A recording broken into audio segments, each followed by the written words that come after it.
I'm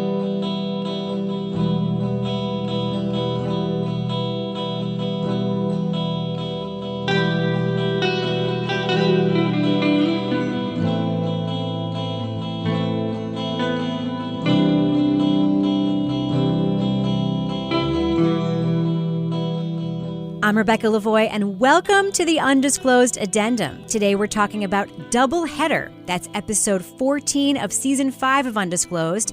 This season is about Jeff Titus, who was convicted of the 1990 murders of Doug Estes and Jim Bennett 12 years after their double homicide in 2002.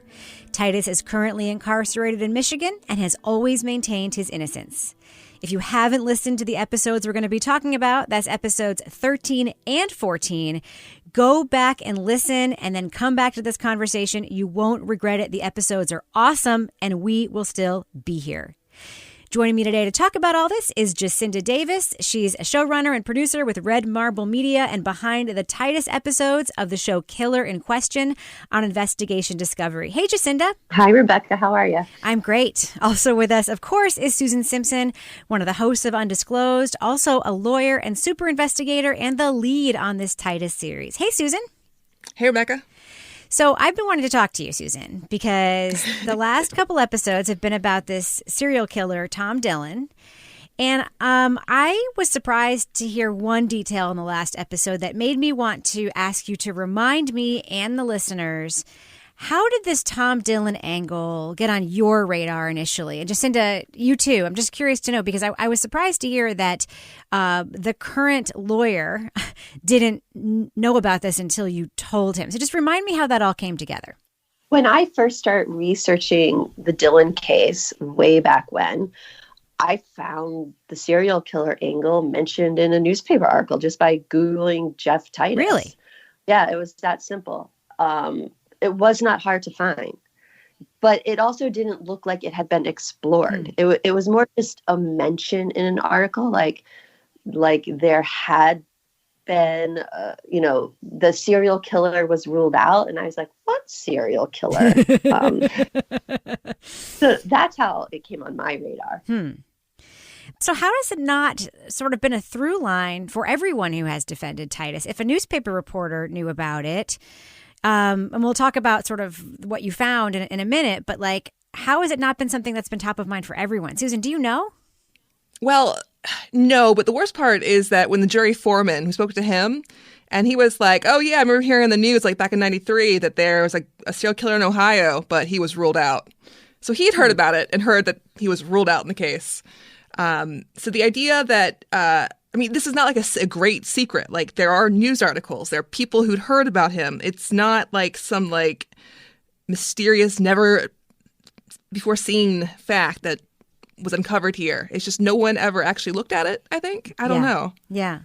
I guess I'm just curious about how even the journalists knew about it. It's like, was it part of a press conference? Was it a question someone asked at a press conference that then just... There was the press conference for the announcement of the charges against Tom Dillon. Yeah. They did explicitly say that the Doug Estes and Jim Bennett case was one of the cases they were looking at. I see. So that they wasn't part of like a Titus press conference. It was part of a Dillon press conference. Okay, that makes a little bit more sense to me. So this is a long question. It'll have many parts. Let's talk about what went wrong with the investigation into whether Tom Dillon could have been involved in the Kalamazoo murders. You have some bullet points for me, and I know that you did them for a reason, so I'm just going to go through them so you can respond. Your first one is about the FBI in Ohio. So can you talk about that? Yeah, I think it's worth remembering that our focus on this was a hard case to solve. This was a hard case to get a resolution on. And the fact that there were 5 cases that Dillon pled guilty to was never a guarantee. I can think of some investigators that might have taken the approach of, let's get Dillon on these 2 and screw all the rest, the 2 that they had some good evidence on. And they could have done that. They chose not to. They did feel very strongly that he had done some more crimes, and they wanted to try and get resolution for those as well. So it's not like they were just taking the path of least resistance here. They weren't. I think it would have been very difficult to get Dillon on any more charges. I mean, it's hard to say because we didn't really investigate, so who knows what they would have found. But I can see how, looking at this case, and having some familiarity with it, you might think, okay, realistically, what can we possibly get a resolution on? What can we possibly fairly and accurately try and settle for? So I don't at all criticize the investigators for not trying to find every single crime Dylan did. That was probably not possible, probably not realistic, and would not help them solve the case. Right. And you've said that you think Trombitis is a good faith investigator. I think he... I think he's most often in good faith. Yeah. I do have some questions about some parts of this case. Where I think what things went wrong is just the pure either appearance or actual certainty that the investigators had that they knew what had really happened here. And their declarations that they knew all the crimes that he'd done, in the end, there are no more. And as positioning the case as if we had solid answers here, when we really do not. Jacinda, I'm really surprised to hear Trombitis just talk about Dylan as if he's inside of his head. You know, he's like, I know he couldn't have done that because he wouldn't have done that. Like, he doesn't have the courage to, kill two people. He wouldn't have lied about X or Y. It's like he's... I've known Susan now for 6 years, and I have no idea what Susan would or wouldn't do in most aspects of her life. And it's not like Trombitis was, Dylan's roommate or something like that. Like, he just knows what he knows because of his involvement in the investigation. Are you surprised to hear him kind of get inside Dylan's head in this way and make these conclusions? I was surprised to hear that, and even beyond getting in his head. He almost talked about Dylan as though he was a friend, as if they had a relationship. And I'm sure, I don't think Harry Trombitis would say that. I think it was probably a calculated decision to, Dylan would call his home. Dylan would call him all the time. They talk, they spent hours talking. And I'm sure it was a way to get more information out of Dylan, to let him think they were friends, to let him think that Dylan, was in control of this conversation, this relationship. But I do think Harry Trombitis felt like he understood Dylan and had him in a position where he was being honest with him. And in that way, he trusted every single thing he said to him. Yeah. I mean, I think about it from the journalism point of view. There have been times where I've spent a lot of times with a subject, we're writing a book about the person or whatever, and you sort of learn patterns and can draw conclusions about why someone said something or didn't say something. But I might say something like, my impression is that this person probably wouldn't do that for this reason, but I would never just be so sure. I mean, maybe it's just an FBI thing that being sure is just part of the authority of the agency or appearing to be sure. But it surprises me because he does seem thoughtful in so many other ways. I have to tell you, Jacinda, that realization that the ditch car and Dylan's car were 100% match and that you were the one, just sort of point that out. What a great moment that was. Can you talk about that? Yeah, I mean, we were sitting there in the interview. I was across the table from him, and he was just so sure that, it was a hatchback and it wasn't, it couldn't have been Dylan's car, and Dylan had a truck. And Susan and I had this information that is the opposite of that. We can match. It's a really good match. It's a really good match. Dylan's wife's car, and I couldn't sit there and not say anything. I had to be like, well, actually, here's a picture, take a look at this. And it was sort of shocking again, like, how did he not know that? How is it that we have more information than the people investigating these cases? That blows my mind all the time. It also blows my mind how semantics can turn into certainty because, what one person might call a hatchback is actually something else that has a different name. But the fact that somebody just labeled it that, that's the end of the conversation. Like, there's no hey, can you draw what it looked like? And you just do a little sketch. No, she did though. She actually went through a book and found a car that was a good match. Yes. It was not a hatchback. Yeah. Yes. So how did that information not? I mean, when he says I hadn't heard that, how had he not heard that? I mean, that's a serious question I have. I don't know, because part of me would like to think that Warsima showed him the picture that she picked out, but maybe he just gave her the witness statements. In the statement, she says hatchback. And for the record, if I ever witness a crime and solving it depends on IDing the car, we're screwed. That crime's not getting solved. Yeah. I hadn't even heard of a notchback. good at identifying cars. Yeah, I sold cars many years ago, so I knew exactly what the cars you were talking about looked like. And in the previous iteration, that would have been called a K car. That was like a whole class of cars that all kind of looked alike. K car. Yes, look it up. You'll see what I mean. There's going to be a lot of K cars in future cases that you look at, so you should probably get familiar with those. The opposite is true too. Like, how come the original detectives weren't more? They could have asked for pictures of the cars Dylan drove. Yeah. They should have made the match as much or even more so than the Ohio team. Ohio was responsible for Ohio. And so why didn't anyone have a picture of the cars Dylan drove in Michigan? Right. Right. Can you remind me of the year that Dylan was arrested? 92. And 92. Then, well, he was arrested for the gun stuff in 92. They didn't actually bring charges for any of the murders till 93, January. Right. So again, we're not talking about we are talking about the cold case detectives later, but here we're talking about the original investigation as well. I just want to kind of orient the audience a little bit because I know that sometimes when there's a case where there's two investigations, it can be confusing, like which cops. And in this case, obviously, all the cops sort of had a role in not looking into this, but we'll get more on that later again. For the original detectives, my number one question is still Van Streen and how he ended up telling that reporter that there is not an ID on Dylan. I have no comprehension of how that occurred. Well, remind me what that was. So that's the... So Van Streen was the partner for Morsima. He was not with the Kalamazoo County Sheriff's Department at the time of the murders. He joined later. And in 92, 93, he was working on the case. So he went down to Stockton with Morsima and Helen Noss and her son, and he was there for the lineup. And he ends up being quoted in the paper from the Akron Beacon Journal about a week later saying, we wanted to rule it out, but the two witnesses did not ID Dylan, so we know it's not him now. Bye. Yeah. We're done. Yeah. Weird. Yeah, I that's where I'm at. Like, I have no answers there. He has passed away, so we can't ask him. So I'm just kind of like, I cannot understand how these events happened. You know what's weird about it to me? It's like, when, like, I think about like the Adnan Syed case, like they had decided it was Adnan. So then they did all this stuff because they had already made that decision. Like they hadn't decided who it was at that point, right? So, the idea that they're publicly ruling out people, that's not even a common practice when for sure, unless somebody, I understand that he's a serial killer, his case is prominent and he's in the news, but he's not a private citizen who's going to be hurt by something not being resolved right away. You know what I mean? Yeah, leaving it in the air is going to be fine. Everyone's going to be okay with that. Right.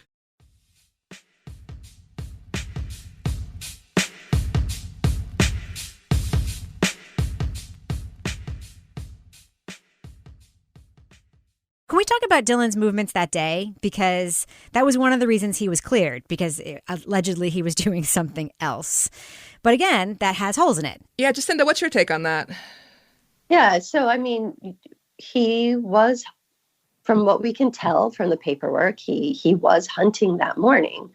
There's a timestamp for when he checked in, and there's a timestamp for when he tagged a deer. And then after that, we kind of lose track of him in terms of exact location and times. So I think, what time did he check in, Susan? It was like... We don't know. Before dawn, probably. We had to be before, probably 5 a.m., 5:30. And the deer tag was 10... he tagged it at 10... He shot it at 10:20 a.m. and 10:30 a.m. and checked out at 11:20. So when you shoot a deer and you're hunting, you have to go to a check station where they tag it and verify that you had a permit to kill it. Mm-hmm. And that process was done at 11:20. And then we're not sure. So if he goes straight from there to Fulton Game Area, he can do that. That's not really... Like, he can get there, get settled, have some lunch. Like, that's not a problem. The issue is if he goes dropped off that deer at the Strasburg meat, Strawberry Provision, where there's a order form showing he asked for a deer to be butchered, then he is basically, like, gunning it the whole way there and has very, very, very little time. Like, could he have done it? Like, I can't say he couldn't. Like, it's physically possible. But whenever you have a timeline like that where it's just, like, you got to go, and there's no room for error, I start to question the viability of it. Just like Jeff's alibi. Yeah, it's very much like that. Like, could he have technically done that drive if he did the exact sequence perfectly? Maybe, but, like, why are we putting our hat on that? Like, do we know if he had a deer tag for Michigan? No, they didn't check for that. Because, I would imagine if you had a tag for one deer in your own state, but you're the kind of person who's crossing state lines all the time to go hunting other places, like, you have to also get tags and permits in those other places, right?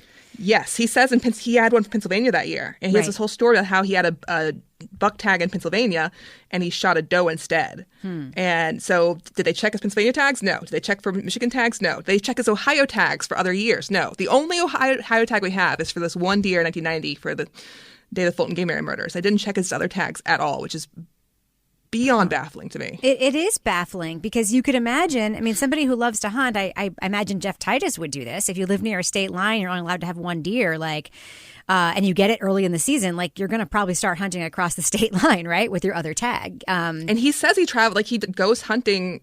He goes on hunting trips every year. He takes time off for it. He would travel to go hunt. So where is he traveling to and why did no one care? So one of the things I wanted to talk about that you also pointed out with a great note that says WTF is this insert that we hear about. This is related to the lineup. Can you remind the listeners what this is? So in the paperwork we found that actually told us for the first time that there had been a positive ID of Dylan. It was from one of the Ohio agencies, but it was some of the FBI files that had been sent over to them and mixed in. So we got the FBI files from the Ohio agency, and they included FD302s, which is the typical, the form they use to document all basic stuff, basically. And some other forms, which I assume were 302s because that's what I'm used to seeing.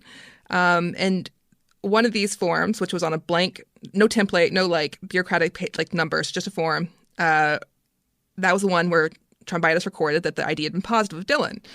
So we ask him about it, and he points out to me that, oh, this is not an FD302. And I remember thinking, wait, what? Of course it's a 302. What are you talking about? And then I look at it, and there's no header. And he's like, it's an insert, which I had never heard about before ever. And he explains that an insert is for non-testimonial investigative work. And I left that interview. I was like, oh my, what is this thing? Is this a thing? So I talked to some attorneys I know, former AUSAs, people who prosecute federal cases and would be familiar with FBI files and how they're kept. And I remember feeling kind of better because they're all like, there's just an insert. What's an insert? I never heard of that. One guy had been doing federal cases for 30 years. And he's like, there's no such thing as an insert.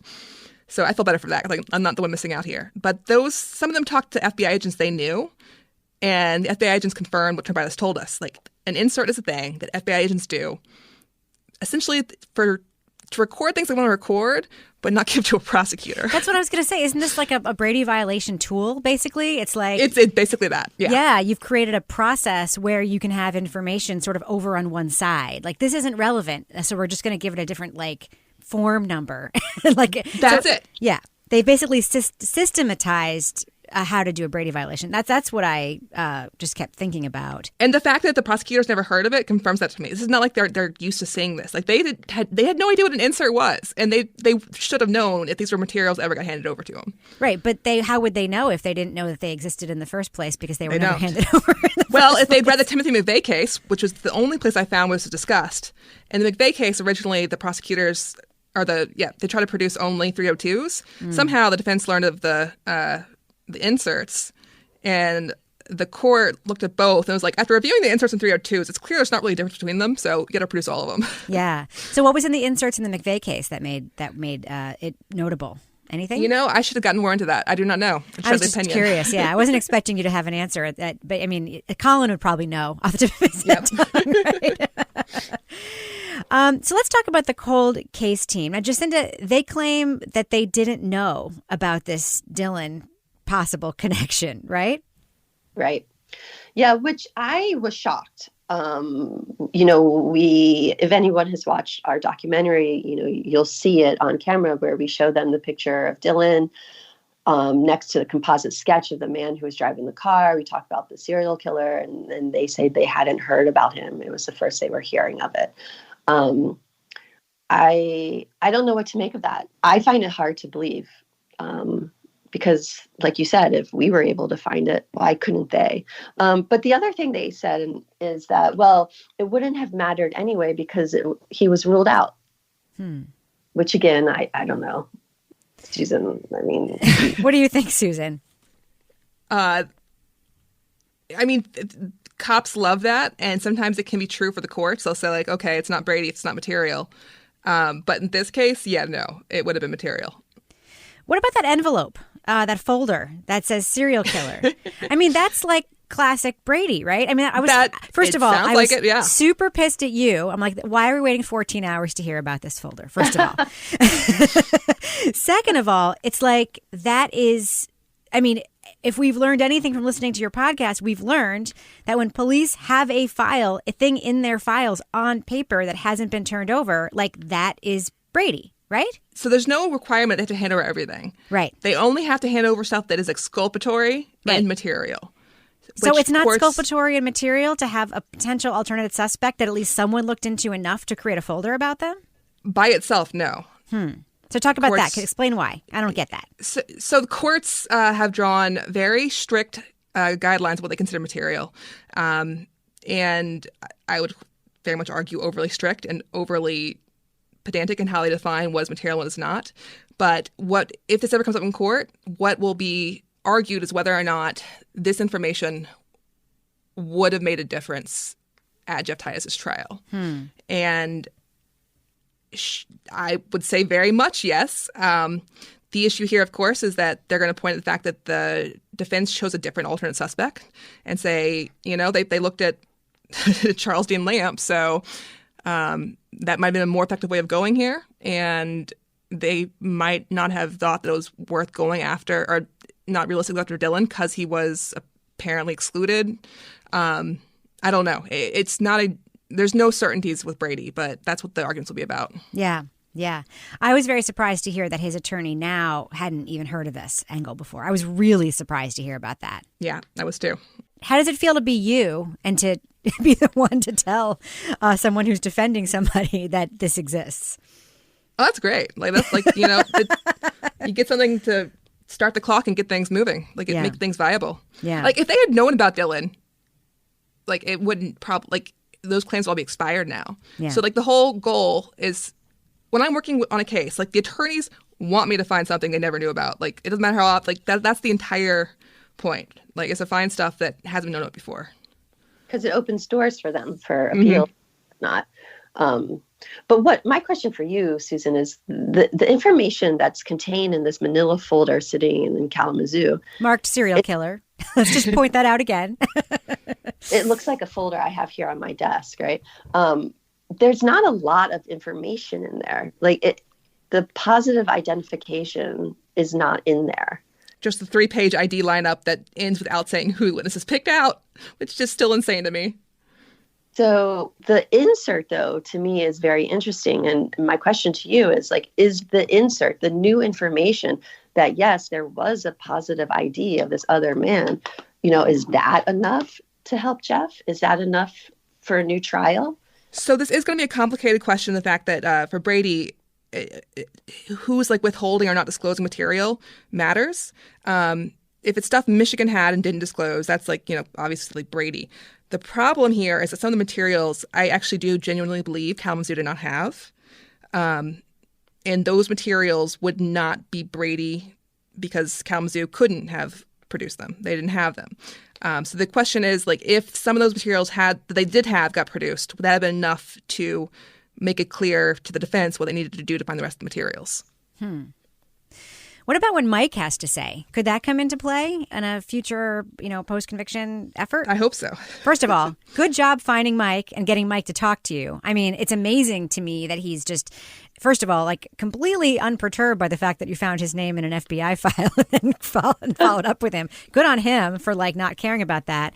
But he also thought it was wild. He was like, oh my God, after 30 years, someone wow, can't believe that's come up again. He thought it was hilarious. And his memory is so clear. And he also really does paint such a great portrait of Dylan when he's he seemed fine. And then I realized he is not fine. He's bananas. Yeah. But what about, did he have anything to say that could be of use? I mean, this is where the issue of jurisdictions in which sovereign had the material matters, because the FBI notes were absolutely not given to Kalamazoo. The FBI got these materials. They weren't Brady for Titus because Titus was not a case. They weren't Brady for anyone. They were materials that they chose not to pursue for a different case in Ohio. And the issue for Titus is showing that if he had been told that there was a serial killer that had been a suspect, he could have then looked for more materials and could have found this. Right. Right. Because, yes, that would have been extremely relevant evidence at his trial. What did you think of this Mike interview, Jacinda? I thought it was, it's one of those like mind blown moments that that here's a man who is saying that Dylan talked about a double header, and the only double header, there aren't any double headers that we could really find in Ohio. The only one would be Michigan. To me, it was sort of like an aha moment. Yeah. And we should point out that Mike doesn't have anything to gain now, right? By disclosing information. So he's not like currently in a situation where he could benefit from snitching or something. Like he is recalling conversations he had when he was incarcerated, but he is not incarcerated now. He is not. He did his time for growing marijuana and is out. Nothing to do with that anymore. Yeah. He seemed great, by the way. He seemed like somebody I'd want to have a beer with him, to be totally honest. I think you two would get along great, Rebecca. All right. Well, maybe someday I'll hear his last name without it being beeped out, and I'll be able to look him up myself. So Dylan's plea deal, it's interesting to me that it keeps being mentioned that he wanted to avoid the death penalty, not because of death, but because of the lack of privileges that come with being the death penalty. Can you talk to me about how that plea deal came about? Dylan was a difficult client and defendant in that he jerked things around a lot. And even after he stopped his for a while he was like, I'm taking it to trial, I'm going to bankrupt them and trying to prosecute me. That's how I'll win. They got nothing. Eventually reality set in and he's like, okay, well, they got me on 2 of these, so maybe I'll consider pleading out after all. And at that point it became one, him trying to get a really good deal, and 2, him just inherently wanting to fuck everyone over as much as possible. Can I just ask one other follow-up question about the Mike thing? Because I found myself wondering, he said to you that Dylan told him when they were in jail together that Dylan told him about being followed by a plane. Mm-hmm. So Dylan would he have known that from his lawyer at that time, or would he not have known that from his lawyer and he would have just known it because he had been followed by a plane? Because you said to me a couple weeks ago that you think he knew he was being surveilled. I think he knew he was being surveilled by the cars. Okay. Actually, I'm basically convinced he knew that after hearing the whole confession tape that we got, because he several times kind of slips and gives it away. That he's oh, so that time that those cows were shot, yeah, y'all weren't following me that day. I didn't see you. And he's like, oh, I didn't see anything odd going on. I mean, so I think it's very clear that he knew about the cars. I think it is possible he had no idea there was actually plane surveillance. Right. So he may have thought that he dropped the surveillance team that day. Yeah. And he could have found out from Titus genuinely for the first time that actually you're still being surveilled. They just couldn't stop you. Yeah. Now, Jacinda, there is some hubris when a serial killer, and by the way, because he made inroads in this area, but when a serial killer who is making a deal and confessing to a bunch of murders also wants a conjugal visits and a cozy prison to stay in, does that, to me, that speaks to Dylan's personality and affect, that he, that would be on the table for him. Of course, he was being given signals that it was on the table, but doesn't that tell you something about the kind of person we're dealing with here? Yeah, I also think that Dylan was a smart guy, and in many ways he had the upper hand in these negotiations. They wanted him to confess to 5 kills. He knew they only had evidence for 2. So he knew he was in charge of this negotiation. That's what I think. And yes, it is very revealing of what kind of person he is. He has this confidence and this attitude and this, he could ask for whatever he wanted, and he got it. Yeah. Susan, can you remind me about that moment where Dylan, the FBI is saying that he couldn't have been this place in this time, but he says he definitely was, because I know I committed that. I know I burned down that barn. That was mine. Yeah. What was that? They took him around and drove him around different sites. This is after the plea deal, after everything was settled. They had many cases of unsolved arsons and shootings of cows and science and whatnot they're trying to solve. So they took him around to try and confirm which ones they hadn't had it done. And there was one particular barn, it was expensive, and it was one of the bigger barn burning cases. And early on, they find out how much he's burning barns all the time. And they check and they see that Dylan was at work that day. So like, okay, he didn't burn that barn down. Yes. And they're driving around. Dylan's like, oh yeah, I burnt that one down. And they're like, no, you didn't, because our records say you didn't. And I can't tell if Dylan remembers his work, he was at work that day or not, or if he, but Dylan's very certain that like that barn, oh yeah, he burned that one down. Yeah, yeah. And on the one hand, the FBI believes everything he says, except when he says something that contradicts something that they think. Like then he can't be telling the truth. But then he told Mike that he had a habit of falsifying his time card so that he could go out and commit crimes. Yep. Yeah. So there's that. All right.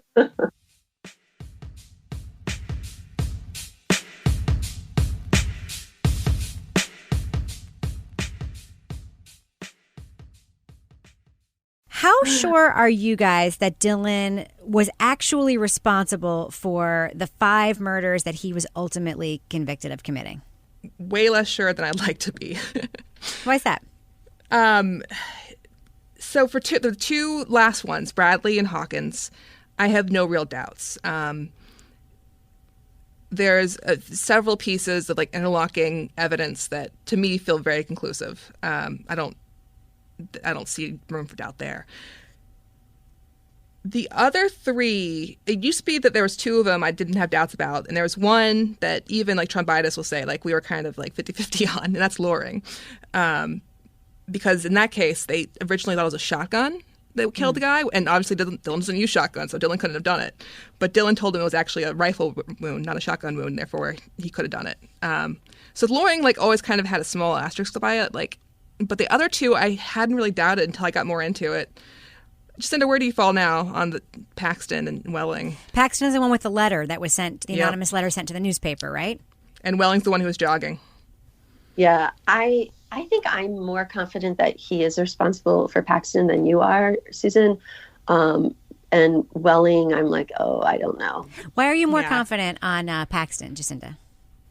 Paxton is the one, like, if Dylan is the one who was writing the letters to the newspaper, and I think that's the big if. Like, did he really write these letters? Did the killer really write them? That's also the question too. Yeah. Right, who wrote the letters? And even Dylan's wife, like Paxton, well, she doesn't think he did Paxton, but Paxton is the one that kind of blew it up for Dylan. Like Jamie Paxton's mom, the letters, there's something about that one that seemed to get under Dylan's skin a little bit. If he wrote the letter. Maybe it's because he actually didn't kill Jamie, and that was the one he wishes he didn't have to take responsibility for, because he was a younger kid, you know. I don't know, but so yes, you can tell even by what I'm saying that I have doubts as well. But I'm less I feel more confident about it than Susan. What do you think, Susan? Tell me why you're less confident. Well, side note, Paxton's mother, who was very involved in getting this case solved and like, you know, pushing like her son's murder as a cause, she helped spearhead a campaign after Dylan's arrest and conviction, and plea deal gave him a comfy prison to have a letter writing campaign to have him transferred to a very uncomfy prison. Yeah. So Dylan's plea deal did not help him for long. But for Paxton, oh God, it comes down to the letter. For Welling, there's just kind of like zero evidence. Like it does seem like a very plausible thing he could have done, but like there is no evidence. There's just nothing. For Paxton, oh God, that letter I keep coming back to. So there's a couple issues in the letter. For one thing, I couldn't add the episode, but Jacinda at one point is talking to Trombitis, and he mentions that Dylan never lied to him. And she points out that in the letter that he supposedly wrote, the anonymous one, he claims he'd never killed anyone since Jamie Paxton on November 10th, 1990. But Dylan says he killed Loring, who was like 18 days later. So is the letter a lie? Like, it can't be true if he's truly confessing to Loring's death as well. Right. And the part that really messed with me was getting that confession tape and hearing Dylan talk about the anonymous letter. And at one point, they start questioning him about it. And one of the investigators asks him, like, so what'd you do with the original? And Dylan's like, yeah, I mailed the original to the newsletter. I typed it up at home, and I mailed in the original. Oh, it was a carbon copy, like had a yellow carbon copy in the back. I kept that and threw it away, but I mailed the original to y'all. And you can hear one of the investigators, I'm pretty sure it's Sheriff McCourt, start getting really upset about it and like start like going at him for it. Like, where's the original? And Dylan's like kind of baffled. He's like, you have the original. Jesus. Like, oh, did I mail the yellow by mistake? Like, nah, that's not what happened. And it finally comes out that, like, the original was never mailed. Whoever mailed that letter photocopied a typewritten letter and sent the photocopy in. And Dylan seems truly oblivious to this. Like, Right. Which, like, I think I tend to think he is just, again, fucking with everyone. But, like, it's a strange moment. I don't think the killer was the letter writer. It's just my opinion. Obviously, I don't know. But, like, it is I have real doubts. I mean, it is so unbelievably rare for someone to. I mean, that's like a movie thing that isn't really real. I mean, I think the Zodiac killers got everybody all excited about the idea that, like, killers taunt the media and taunt victims by, you know, putting messages in newspapers and in classified ads and stuff. But it's not really a thing.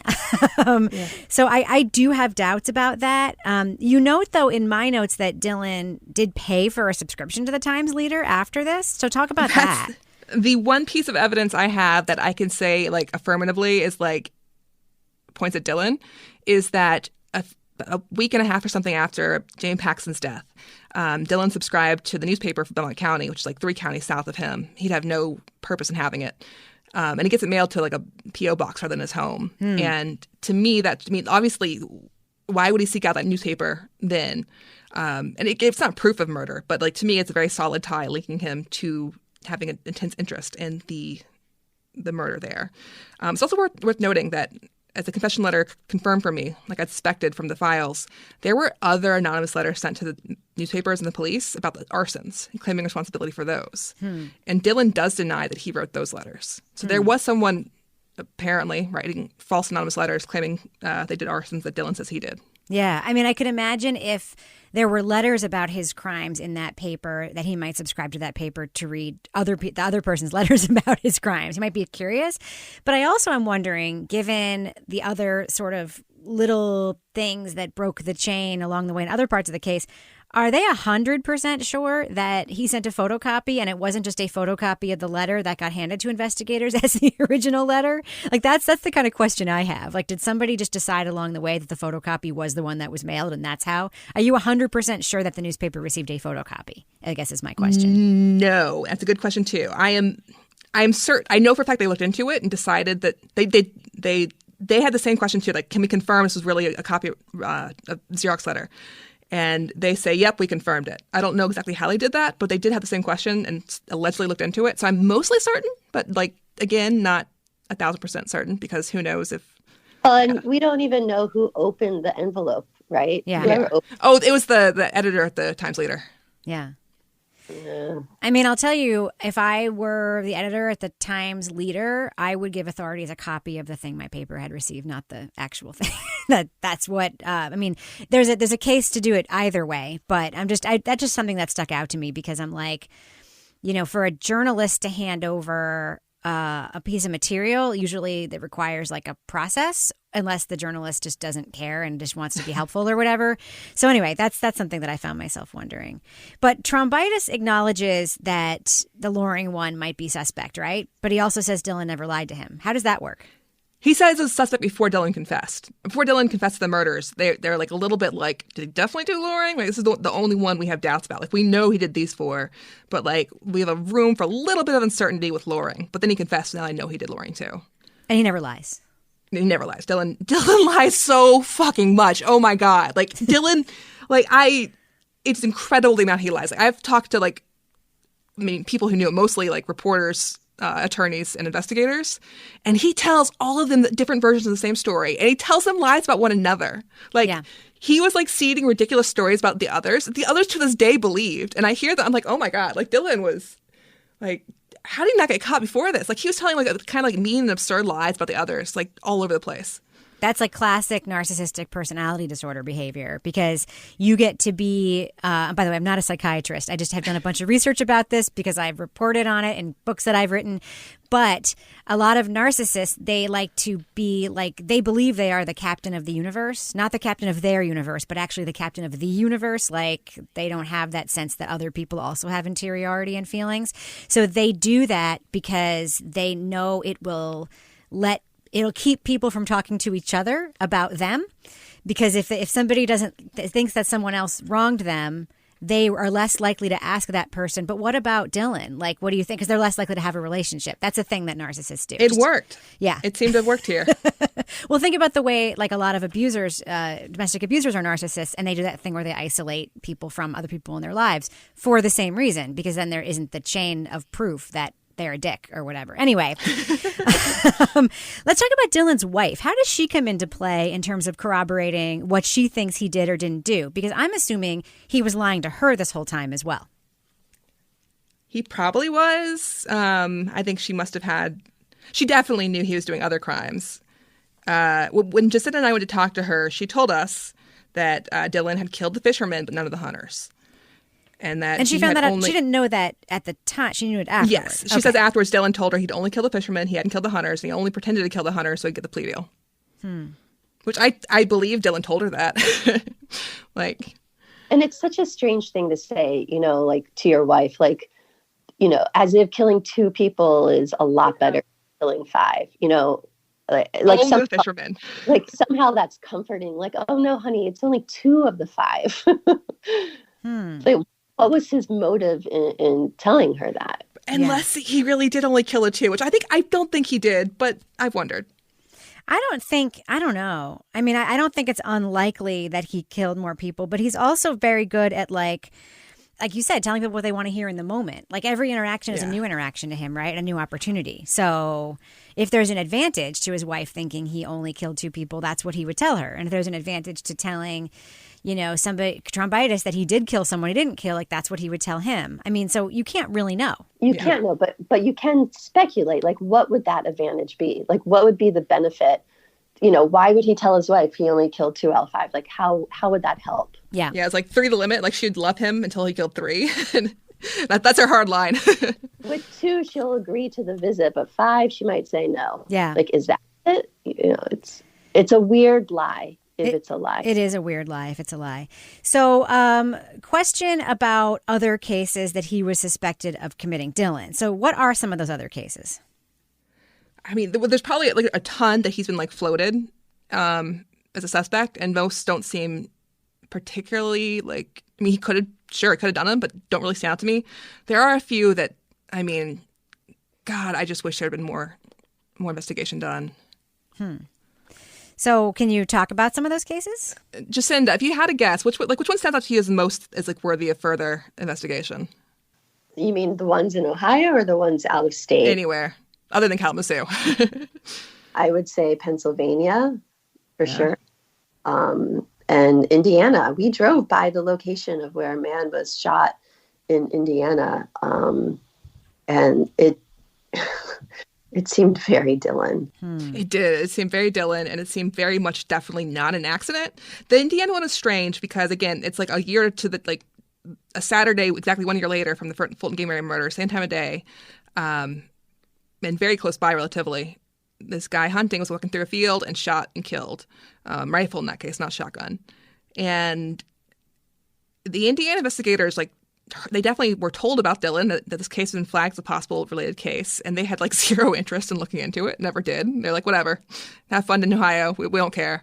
And the strangest thing is that supposedly the Indiana case is solved because about 10 years after, there was a press release about how the cold case team in Indiana had solved this case with the help of Michigan, and it wasn't a murder at all. So we're not going to tell you who did it. The end.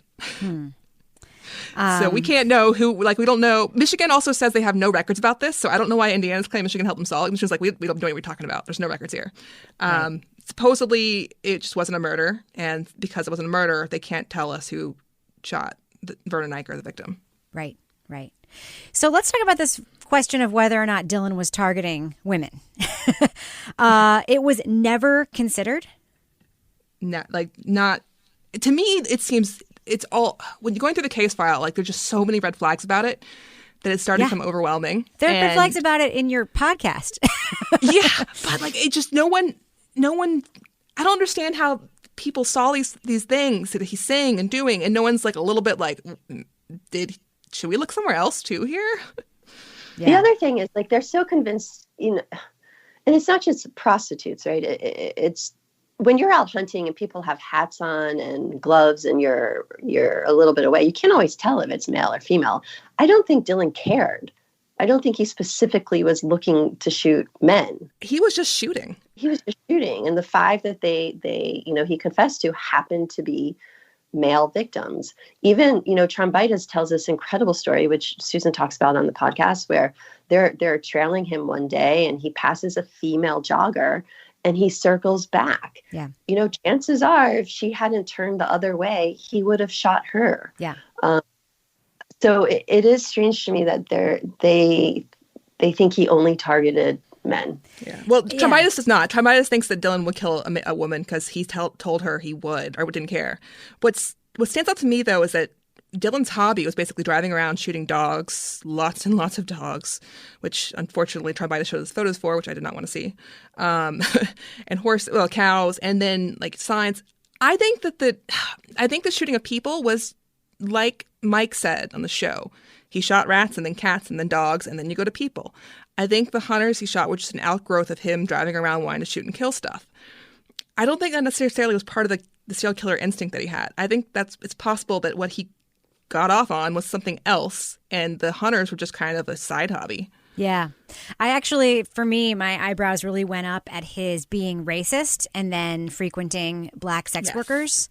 That is such a classic. And again, you don't want to ever generalize that serial killers do this and do that. But many serial killers do that. They sort of put themselves in contact with people they hate, and then a lot of the people become victims of their crimes. So I don't know. That just really raised a red flag for me. Has he ever been put in a DNA database to sort of compare him to other unsolved cases? I don't know, but I hope to God that he had. I don't think he has because they would see no need since he only killed from a distance and left DNA. Right. And he was. I almost think Dylan, I was telling my husband earlier, I'm so glad Dylan is dead because he would love this episode. And I would not want to give him that satisfaction. Yeah. So luckily he's not around to appreciate it. Yeah. But he was leaving signs. He was telling people almost. He would talk about how when he went on long road trips across the country and over into Mexico, he would see poor indigenous people and think that, I could kill them and no one would ever get me. It'd be so easy. Yeah, yeah. And shouldn't we check on that? We know his some of his road trip routes. Should we go check on any strange deaths along that path? They didn't. It really seems like if he had an opportunity, he would just do it. I mean, that's what he did with everything else. So why not, right? And he was careful. He was not. He was pretty good until he got lazy at the end. Oh, actually, his reason for why he got caught is when he sold that Mauser. It was his wife's anniversary. He needed cash to buy her gift, he says. It could be true. Who knows? So you sort of float something in the show that I've been thinking about a lot. And I'm wondering, Jacinda, I'm going to come to you first with this because I want to know what you think. Do you think it's possible that there were 2 hunter-killers operating in and around Ohio at this time? I think it is possible. I think they're, And, are they... Is one the copycat killer of the other? I don't know. But there's no reason to think there can't be 2 hunter killers out there. We know there's other serial killers in the same area. Yeah, we do, as we heard on this podcast. Quite a lot. In this area, operating at the same time, different MOs, but there's no reason to think that there's not another hunter killer out there. If there are hunter killers, serial killers, they would be hands down the hardest to ever catch. Oh, yeah. No kidding. Because even though the victims are usually not as marginalized and people care about the deaths, no one's going to know they're murders half the time. Right. People are going to assume it's not. And I think that someone could get away doing that for a long time if they were careful.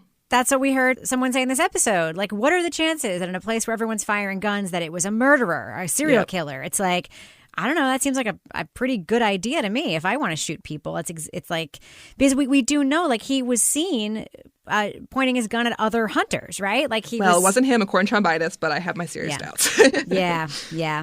So in the episode, you mention that there are records in this case you've been unable to obtain, and I'm curious, Susan, what are some of those missing records that you would like to see?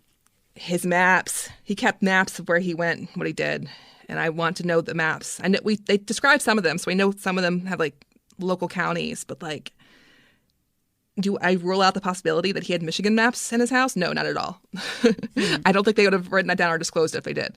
And I just would love to see the maps that he has and see his routes and see I feel like that's a treasure trove of information. And he would mark certain places. He also had several marks that they never determined what they meant. The one that I wonder about is HC. It was not a common marking, so he only used it occasionally. The arson markings were he did so many arsons all over the place. But he had a couple times marked HC, letter H, letter C. And he refuses to explain. He says he does not recall what that meant on his maps. I think Trumbitis is does it mean huge cow? It could mean hunter. H. I don't. What does VH stand for? You have that as a note here. VH was vacant house. That was his note where to go back and burn.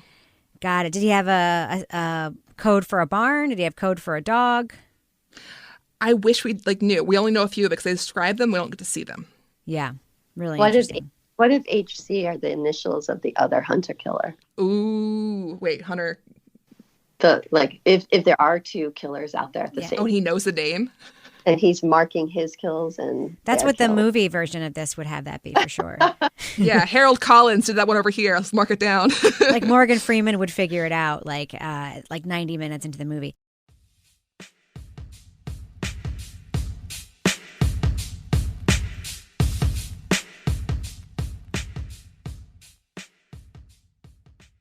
You have a note here about inventory from Dylan and a photo of the shotgun from the Indiana case. Can you talk about that? Yeah, so one of the reasons that Dylan was ruled out in the Indiana case is that he had bought a shotgun on the day of that murder in Ohio, about 40 minutes west. So going towards Indiana from his house. And they're like, well, he has an alibi. But again, not actually an alibi. We know Dylan has regularly gone to gun shows before committing murders. So the fact he bought a gun in Ohio the day of the Indiana killing, I don't see that being necessarily relevant as an alibi. What I did find interesting is that in the photo we have this 12 gauge. Now he bought the 12 gauge after the Kalamazoo murders, but he does have ammo stored with the shotgun, and he used the same kind of ammo used to kill Doug Estes. Mm-hmm. But it's a pretty regular, common kind of ammo, so it doesn't mean much. But right, it was interesting to see that, and they never bothered to document it. Don't you want to know, Jacinda, how he loaded his gun? Because I know that's a key detail in this case, right? Yeah. I mean, I'm still stuck on why did he borrow two guns the day of the Michigan murders? Look, he did something shady with one of those guns. I know that for certain. Why did he return one of the guns with a missing barrel? Something is weird about that. Because he committed a murder with it. That's why. Yeah. Which one? That's the question. Listen, I don't want to draw hasty conclusions, but I don't know. You have a serial killer who has confessed to shooting people who borrowed guns and for no reason and returned one with a missing barrel. If you're going to be like the Occam's razor type, that's a good conclusion to draw, is that he used it to do something he shouldn't have done. And what's a thing that he does? He shoots animals and people. That's a thing that he does that he's not supposed to do, right? So are there other unaddressed Dylan issues that you would like to take this opportunity to unpack for the listeners? God, there's so many. I should have done a whole podcast on Dylan. Yes, I actually agree that Dylan would be a great podcast. Let me know if you want to do it. I'll help you produce it. Yeah, honestly, normally I am not interested in serial killers. They're always the same. Yeah. And Dylan's always the same too, but it's more the way. Are they always the same, or does the FBI Behavioral Analysis Unit make us think they're all the same?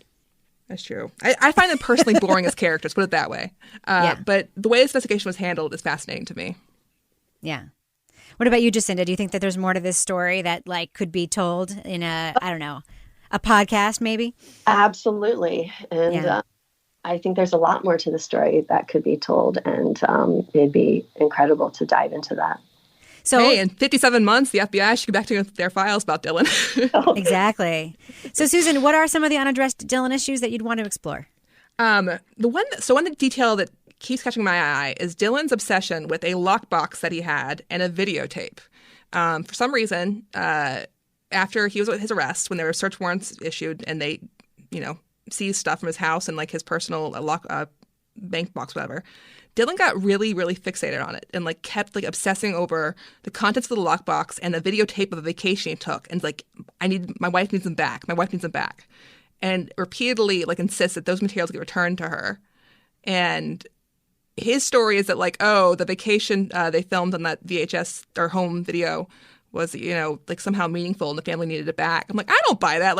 Surely when someone is this obsessed over a video you see, let's watch it again. Probably nothing, but just again, like things like that Dylan was like weirdly obsessed over. And for me, immediately my interest was flagged and they just never checked it out at all. Yeah. Strange. And there's something here about a cemetery, too, in my notes. What's that all about? A lot of people told the investigators that Dylan like buried important stuff at a cemetery, as a relative cemetery.